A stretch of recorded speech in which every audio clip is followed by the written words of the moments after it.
সারঙ্গ ঠাকুর তার সারা জীবনেও কাউকে দীক্ষা প্রদান করবে না। তখন প্রভু একবার তাকে খুব ধরেছে যে ঠাকুর, তুমি তোমার সারা জীবন ব্যয় করলে কাউকে দীক্ষা দেবে না? তোমার ঠাকুরকে, তোমার বিগ্রহকে কে সেবা দেবে? একটা তো অন্তত শিষ্য করো। তখন সারঙ্গ ঠাকুর বলছে, না, আমি কোনো শিষ্য করব না, আমার কোনো শিষ্য করার কোনো আবশ্যকতা নেই, আমার কোনো যোগ্যতা নেই। সারঙ্গ ঠাকুর কি বলেছিল? আমার কোনো যোগ্যতা নেই।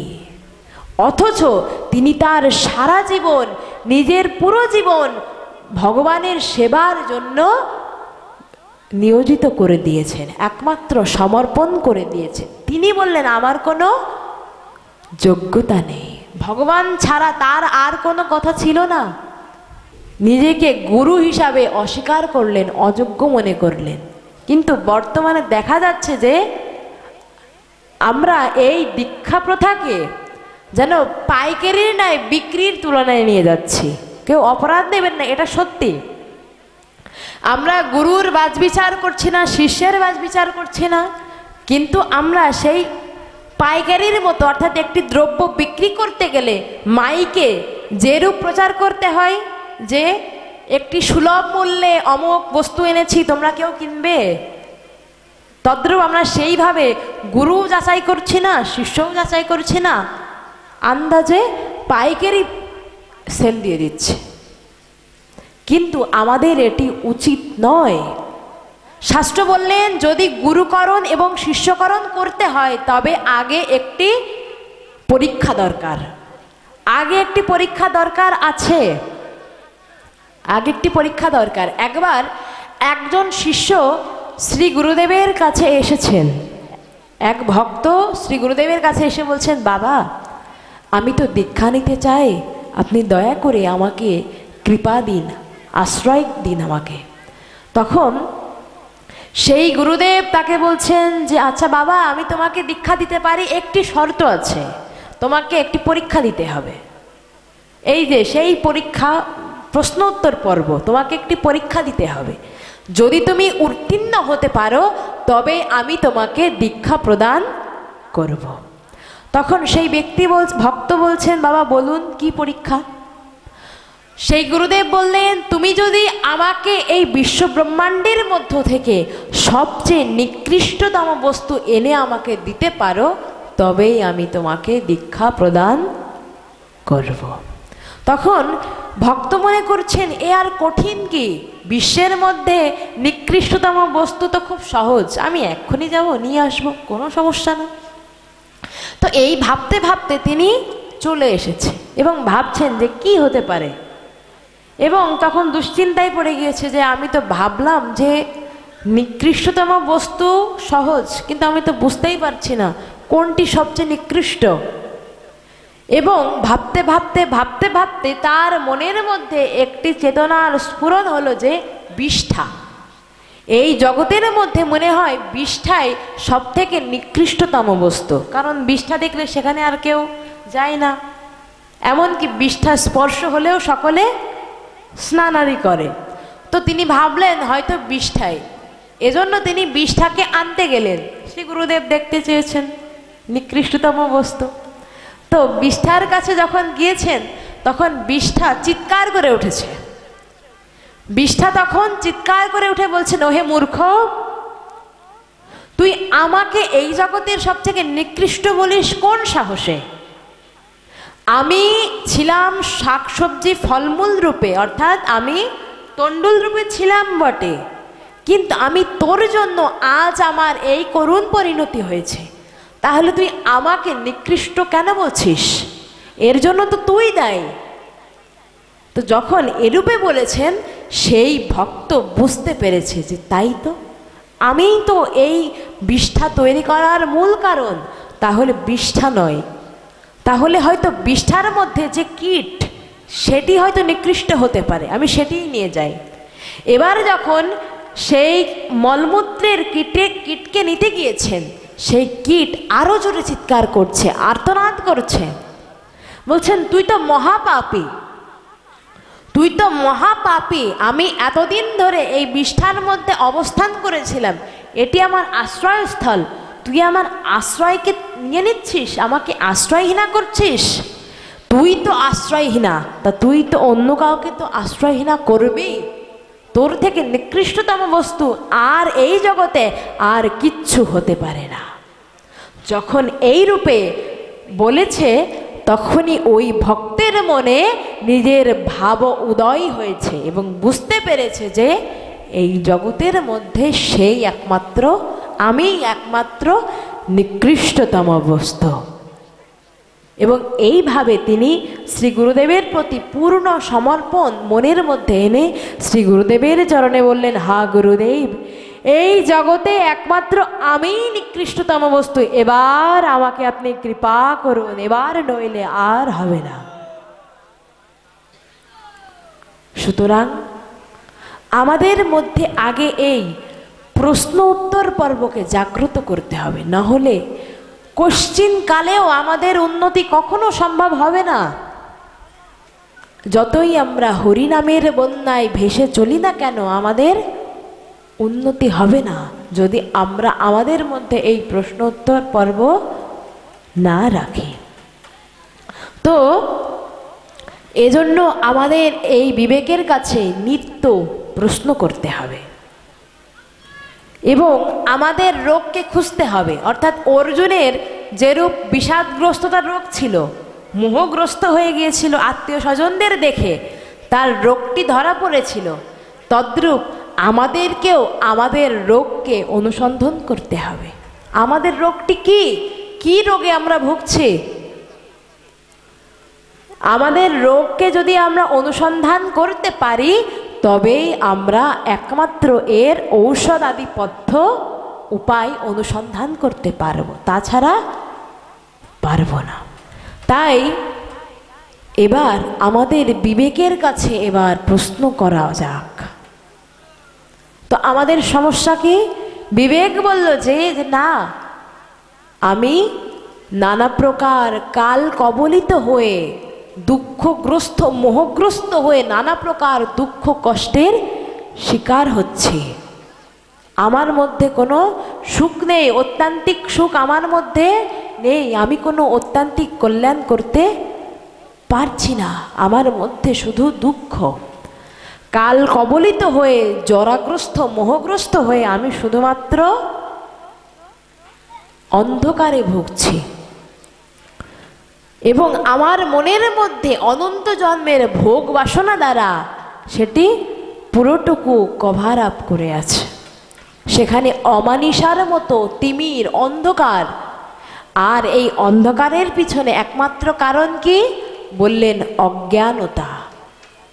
আমাদের মনের মধ্যে যে অমানিসার অন্ধকার, এই অন্ধকারের পিছনে একমাত্র কারণ হলো আমাদের হৃদয়ে চিত্তের অজ্ঞানতা। তা আমাদের মধ্যে কিসের অজ্ঞানতা? বললেন, কে আমি কেনে আমায় যারি তাপত্রয়, ইহা না জানি জীবের কৈসে হিত হয়। চৈতন্য চরিতামৃতে কি বললেন? প্রথমে কে আমি, অর্থাৎ আমি কে, আমি কোথায় ছিলাম, আবার কোথায় যাব, আমার কি করা উচিত, কিরূপ কর্ম করলে আমার অত্যন্তিক কল্যাণ হবে।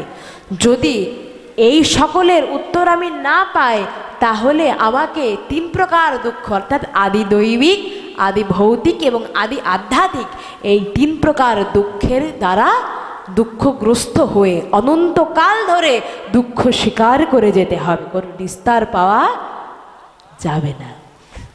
তাহলে রোগটা পেয়েছি, অর্থাৎ আমাদের মধ্যে রোগটা কি? আমাদের অজ্ঞানতা, এটি আমাদের রোগ। তো এই রোগকে সারাতে হলে কি প্রয়োজন? যেখানে একটি অন্ধকার আছে সেই অন্ধকারকে দূর করতে হলে সেখানে যদি বন্দুক দিয়ে গুলি করা হয় তো অন্ধকার কাটবে তো। তো আবার যদি মনে হয় যে না, আমি অনেক বড় পালোয়ান, আমার অনেক রাজা ঘোড়া হাতি আছে, আমি তাদেরকে যুদ্ধে পাঠাবো, তো সেই ঘোড়া হাতিরা যুদ্ধ করে জিততে পারবে তো অন্ধকারের সাথে? আবার যদি 2-4টি বোমা মারা হয়, জিততে পারবে তো? অন্ধকার কাটবে তো? তাহলে কি প্রয়োজন? যদি কোনো বিজ্ঞ ব্যক্তি সেই অন্ধকারে গিয়ে একটি প্রজ্বলিত অগ্নিশিখার উন্মোচন করে, তাহলে সেই অমানিসার অন্ধকার দূর করা সম্ভব। তাহলে এই অন্ধকারকে কে দূর করলো? একটি সামান্য আলোর শিখা। সেখানে কোটি কোটি টাকা খরচ করে বোম ব্লাস্টিং করলেও আমরা কোনো সমাধান পাইনি। ঠিক তদ্রূপ আমাদের হৃদয়ের যে অমানিসার অন্ধকার, যে অজ্ঞানতা আছে, যদি এটিকে কাটাতে হয় তাহলে একমাত্র সাধু গুরু কৃপার প্রয়োজন। এই কৃপা যদি প্রজ্বলন করা যায় তবেই আমাদের হৃদয়ের অন্ধকার কেটে যাবে এবং একটি দিব্য আলোক শিখার প্রজ্বলন ঘটবে। আমরা সাধুসঙ্গ করছি বটে, কিন্তু আমাদের এগুলো অনুসন্ধান হচ্ছে না। তো যখন গীতাতে ভগবান শ্রীকৃষ্ণ অর্জুনকে জিজ্ঞাসা করেছিল, তোমার মোহটি নষ্ট হয়েছে তো? তখন অর্জুন কি উত্তর দিয়েছিল? যে নষ্ট মোহঃ স্মৃতির লব্ধা তৎ প্রসাদান্ময়চ্যুত স্মিত হস্মি গত সন্দেহ করিষ্যে বচনং তব। অর্থাৎ, হে প্রভু, আমার মনের মধ্যে যে মোহগ্রস্ততা, যে বিষাদগ্রস্ততা, যে দুঃখ ছিল, তা সকল কিছু দূর হয়েছে। নষ্ট মোহ স্মৃতির লব্ধা, অর্থাৎ আমার মধ্যে যে মায়াটি কাজ করছিল সকল কিছু দূরীভূত হয়েছে।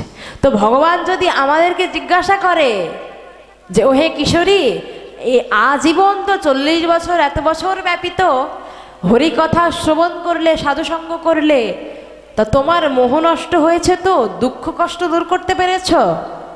তখন আমি কি বলতে পারবো যে নষ্ট মোহ স্মৃতির লব্ধা, আমার মোহ নষ্ট হয়েছে? বলতে পারবো তো? কেন?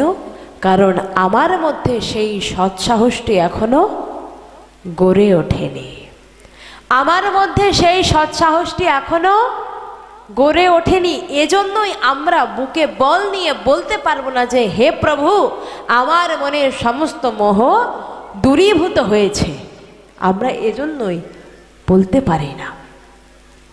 একবার গঙ্গা তটে, সুরধনী গঙ্গার তটে একজন অসুস্থ স্বামীকে নিয়ে তার স্ত্রী বসে আছেন এবং প্রত্যেকটি তীর্থযাত্রীকে বলছেন, অর্থাৎ যারা যারা গঙ্গায় স্নান করতে যাচ্ছেন সকলকে বলছেন, মা, বাবা, মহাজন বলেছেন যে আমার স্বামী তো দুরারোগ্য ব্যাধিতে আক্রান্ত।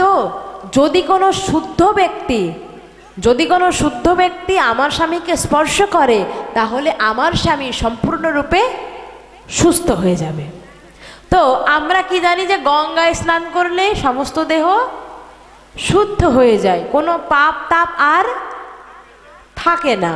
তো যখন এইভাবে সবাইকেই বলছে যে তোমরা কেউ আছো যে পাপ শূন্য কোনো ব্যক্তি আমার স্বামীকে স্পর্শ করবে তাহলে আমার স্বামী একটু সুস্থ হতো, কেউ কি আছো? এইভাবে সে সকলের চরণে অনুনয় বিনয় করছে, কিন্তু কেউ স্পর্শ করছে না। অথচ সকলে গঙ্গা স্নান করেই কিন্তু আসছে। আবার গঙ্গা স্নান করলে কি হয়? সমস্ত পাপ দূরীভূত হয়, কিন্তু কেউ স্পর্শ করছে না। তো এইভাবে যখন সেই মাটি ক্রন্দন করছে তখন পাশে একটি পাগল ছিল। সেই পাগল কোনো মহতের মুখে শ্রবণ করেছে যে গঙ্গায় স্নান করলে সকল পাপের স্খলন হয়ে পুণ্যের সঞ্চার হয়, এটি শুনেছে এবং এই মহৎ বাক্যের প্রতি বিশ্বাস রেখে সে সঙ্গে সঙ্গে গঙ্গায় স্নান করতে গিয়েছেন। গঙ্গায় স্নান করে এসে সাথে সাথে যখনই ওই শয্যাগত ব্যক্তিকে, সেই মরণশায়ী ব্যক্তিকে যখনই স্পর্শ করেছেন, সঙ্গে সঙ্গে সেই ব্যক্তি নতুন প্রাণের অধিকারী হয়েছেন।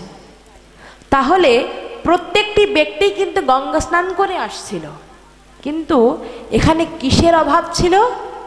সৎ সাহসের, মনে বিশ্বাসের। আমি যে গঙ্গা স্নান করেছি আমার মধ্যে আর কোনো পাপ নেই, এই বিশ্বাসের। তো আমাদের মধ্যে এই সৎসাহসটি জেগেছে তো? হে প্রভু, আমার সমস্ত মোহ, সমস্ত দুঃখ দুর্দশা নষ্ট হয়েছে, এরকমটা জেগেছে তো? শাস্ত্র বললেন যদি এরকমটা না জেগে থাকে তাহলে হবে না। যদি মনের মধ্যে প্রশ্ন উত্তর পর্ব না চালু করো তাহলে হবে না। আমরা সাধু সঙ্গে আসছি, সঙ্গ করছি, প্রসাদ পাচ্ছি, চলে যাচ্ছি, এবং প্রসাদ পাওয়ার শেষে দুদণ্ডও দাঁড়াতে পারছি না, তাড়াতাড়ি চলো, সকালে আবার কর্ম আছে, সকালে আবার চাকরিতে যেতে হবে, স্কুলে যেতে হবে, তাড়াতাড়ি চলো। তাহলে কিসের প্রতি টান হলো? এতক্ষণ ধরে সাধু সঙ্গ করে, হরি কথা শ্রবণ করে হরির প্রতি টান সৃষ্টি হলো, হরির প্রতি আকর্ষণ হলো, নাকি মায়ের প্রতি আকর্ষণ সৃষ্টি হলো? তাহলে সাধু সঙ্গ করে কতটুকু হৃদয়ের উন্নতি করলাম?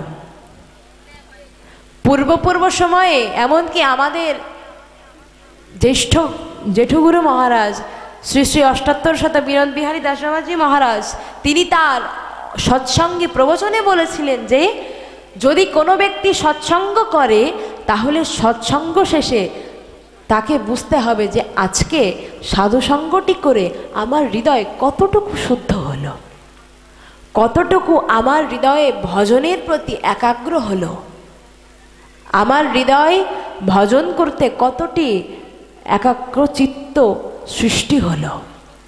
এবং যেই সাধুর কাছ থেকে এই রূপ শুদ্ধ নির্মল ভাব আসবে, ঠিক সেই সাধুর সঙ্গই করতে হবে, তাছাড়া আর কারো সঙ্গ করা প্রয়োজন নেই। প্রয়োজন নেই কেন বললেন?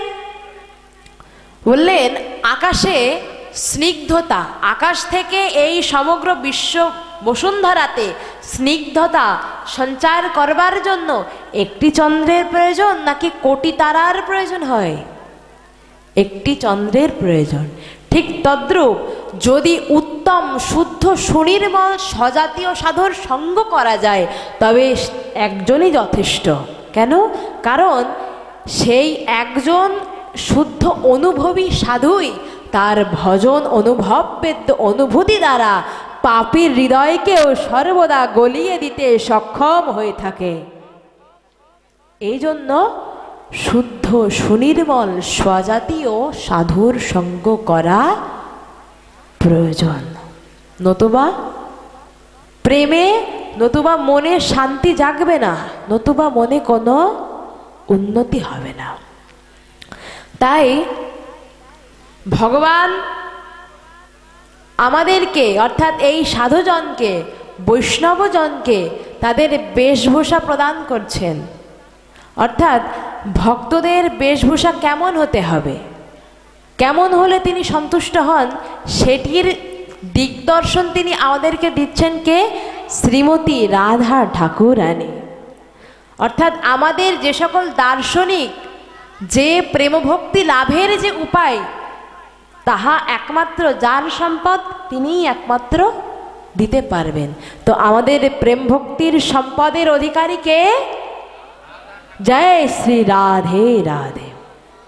তো শ্রীমতী রাধা ঠাকুরানী আমাদেরকে সেই নির্দেশনাই দিচ্ছেন যে ভক্তদের, সাধুদের বেশভূষা কেমন হওয়া উচিত।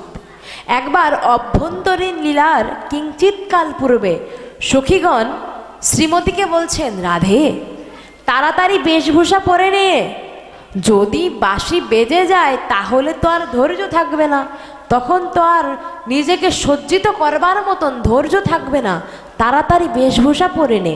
তখন প্রাণেশ্বরী তার মরমী প্রেম আরতিতে উত্তর দিচ্ছেন সখীগণকে, কাজ কি ভূষণে সই, কাজ কি ভূষণে, মন যে করে শ্যামের তরে পরাণে তা জানে।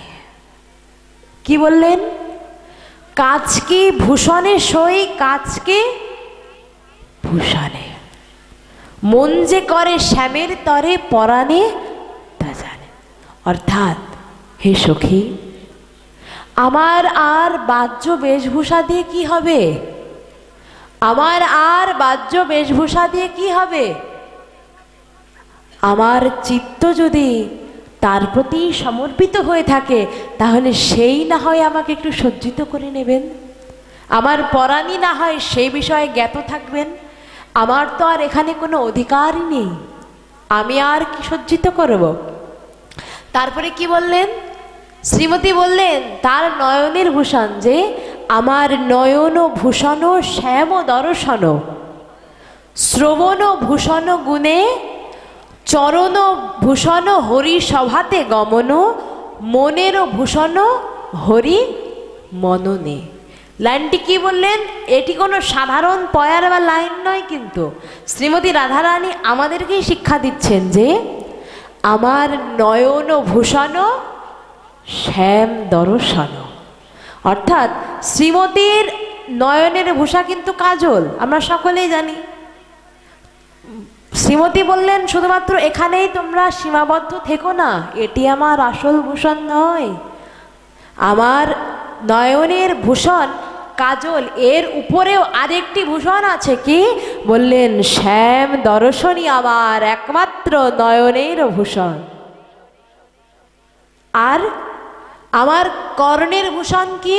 কর্ণের ভূষণ সাধারণত কুন্তল হয়ে থাকে, কানের দুল ঝুমকো কুন্তল হয়ে থাকে, কিন্তু শ্রীমতী বললেন না, আমার কর্ণের ভূষণ তার গুণে, অর্থাৎ একমাত্র তার গুণ আদি শ্রবণ করাই হলো আমার কর্ণের ভূষণ। আমরা সেই ভূষণগুলো পরাতে পারছি তো? সেই অলংকারে নিজের দেহকে সাজাতে পারছি তো? আবার চরণের ভূষণ কি বললেন? সাধারণত চরণে আমরা মল পরে থাকি, নূপুর পরে থাকি, শ্রীমতী বললেন চরণের ভূষণ, চরণের ভূষণ শুধুমাত্র এটিই না, হরি সভাতে গমনই হলো আমার চরণের ভূষণ, এটি হলো আমার চরণের ভূষণ। আর আমার মনের ভূষণ কি? এতক্ষণ তো বাইরে সাজালে, তা আমার মনের ভূষণটি কি? বলল মনের ভূষণ হরি মননী, অর্থাৎ একমাত্র হরি পাদপদ্ম চিন্তনই হলো আমার মনের ভূষণ, ইহা ভিন্ন আর কোনো ভূষণ নেই। আর কি? করের ভূষণ শ্রীপাদ সেবন, বদন ভূষণ নামে, অর্থাৎ করের ভূষণ, অর্থাৎ আমার এই হস্তের ভূষণটি কি বললেন? ভগবানের শ্রী রাতুল চরণার বিন্দে একটু সেবা করা, এটি হলো আমার করের ভূষণ। আর আমার বদনের মুখের ভূষণ কি? না, সেই প্রাণেশ্বরের প্রাণ গোবিন্দের সেই গুণলীলা কথা রসামৃত রসকে সর্বদা বলি আড়ানোই হলো আমার বদনের ভূষণ। কিন্তু আমরা এই অলংকারে, এই শালঙ্কারে দেহকে সজ্জিত করতে পারছি তো? বাহ্যিক দেহ তো সুন্দর করে সজ্জিত করছে, তো আমাদের এই সুন্দর অলংকারে, শ্রীমতীর প্রণয়নকৃত অলংকারে এই দেহকে ভূষিত করতে পারছি তো? দিবস রজনী কত আবল তাবল পাঁচাল পরিয়া যাও, এর মধ্যে কি একবার হরি বলতেন আরো? অর্থাৎ আমরা রাত দিন কত অপ্রয়োজনীয় গ্রাম্য কথা বলে থাকি। আমি তো বলি আপনারা সজ্জন নিষ্কিঞ্চন গৌর ভক্ত, আপনারা সর্বদা হরি কথাতেই নিবিষ্ট। আমি তো বলি রাত দিন ব্যাঙের মতো গ্রাম্য কথা বলেই চলেছে। ব্যাঙ কি করে? ব্যাঙ কি করে? সবসময় অপ্রীতিকর আওয়াজ করেই চলে, যার কোনো প্রয়োজন নেই, ভিত্তি নেই। এই ভিত্তিহীন আওয়াজ শেষ পর্যন্ত কি হয় না, ব্যাঙের মৃত্যু ডেকে আনে। কিভাবে? সাপ বুঝতে পারে ব্যাঙ কোথায় আছে, এইভাবে ব্যাঙের অপ্রীতিকর আওয়াজ তার মৃত্যুই ডেকে আনে। তদ্রূপ মাদৃশ অধমের, মাদৃশ জীবাধমের এই নিত্য প্রতিদিন ব্যাঙের মতন আবল তাবল গ্রাম্য কথা বলবার ফলে আমি কি পাবো? শেষমেশ সেই ব্যাঙের মতোই আমার মৃত্যুটি হয়ে যাবে, আমার আর ভগবত প্রাপ্তি হওয়া হলো না, হলো না। তাই শাস্ত্র বললেন আমাদের উচিত এই গ্রাম্য বার্তা আলোচনা থেকে দূরীভূত করে নিজের হৃদয়কে, নিজের চিত্তকে সর্বদা ভগবানের চরণারবিন্দে সমর্পণ করে দেওয়া, নতুবা হবে না। সমর্পণটাই প্রধান। যদি সমর্পণ হয়ে যায় তাহলে তার আর কোনো চিন্তা থাকে না। কেন থাকে না? কারণ একজন দাসের চিন্তা কি কখনো সে নিজে করে? তাহলে কে করে?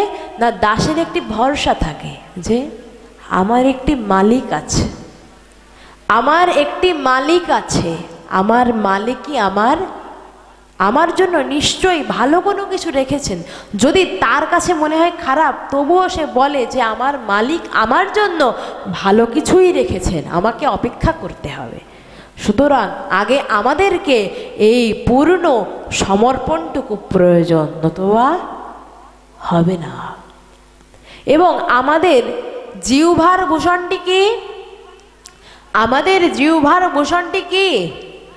জিহ্বার ভূষণ হিসাবে বলতে লাগলেন যে একমাত্র ভগবত প্রসাদাদি গ্রহণই হলো জিহ্বার ভূষণ।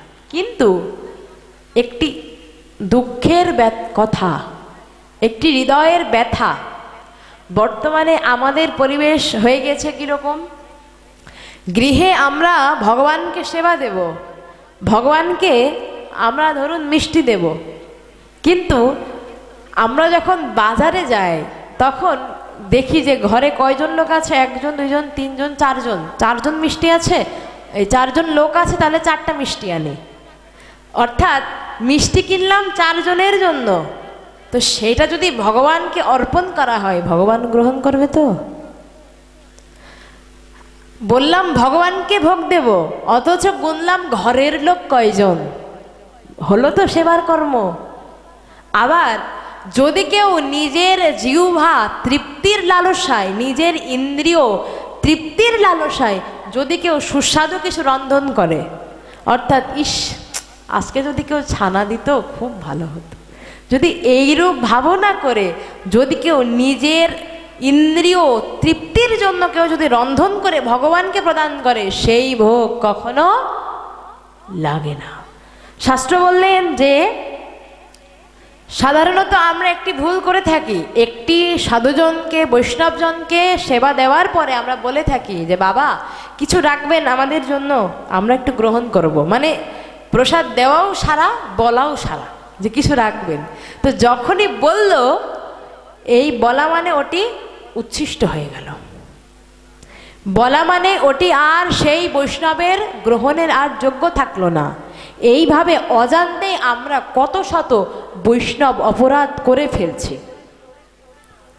আমাদের আসলে এগুলো উচিত না। মহৎজন সেবার পরে যা কিছু রাখবেন তার ইচ্ছা অনুযায়ী, তার সেই পাশ থেকে, কণা থেকে কিঞ্চিত মাত্র গ্রহণই এনাফ। কিন্তু তাকে বলে কয়ে রাখা, এটা বাড়াবাড়ি, এটা অপরাধ, এগুলো আসলে উচিত নয়। এজন্য আগে আমাদেরকে এই অপরাধ বিষয়ে সচেতন হতে হবে।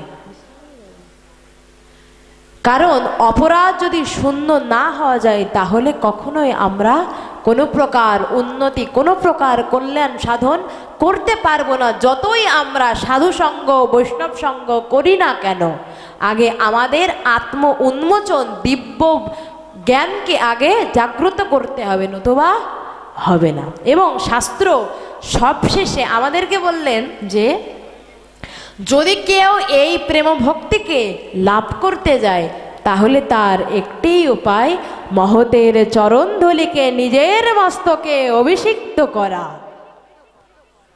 মহতের চরণধূলিকে যদি নিজের মস্তকে ধারণ না করা যায় তবে কখনোই কৃপা পাওয়া সম্ভব না। এবং এই চরণধূলিকে আশ্রয় করে বর্তমানে আমরা আরো ভুল করে থাকি। কি ভুল?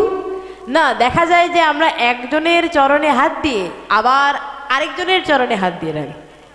এইভাবে আমরা সেই দুইজনের চরণেও অপরাধ করলাম। সুতরাং সাধু সাবধান। এজন্য আমাদেরকে সাবধান হতে হবে।